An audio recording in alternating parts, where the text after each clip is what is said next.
This series of videos demonstrates the step-by-step exercises which are included in each Parabuild installation, including the free trial version. In this exercise, we'll take a closer look at drawing, modifying and copying endplate connections. Click on the Endplates base plates icon from the main connection menu and select the beam. Then double-click the connection UPN endplate to plane. Move the cursor to select the plane representing a wall.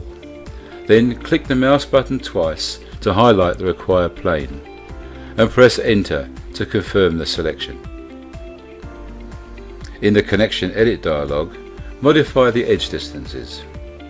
In this case, we'll change them to read 0, 0, 0 and 80. Click on the Endplates base plates icon again and select the other beam.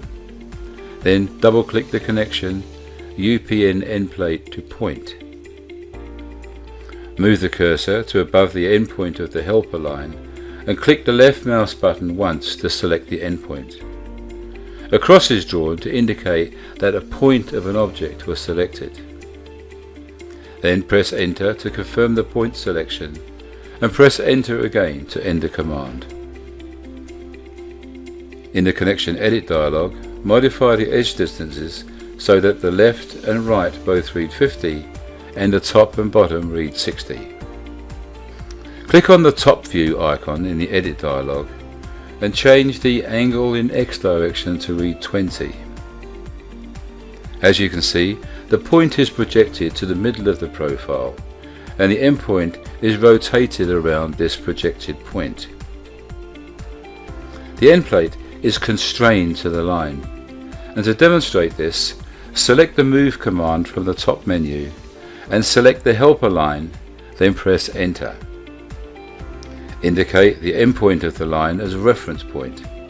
Then move the cursor to the right to indicate the direction and enter 200 for the distance. Then press Enter.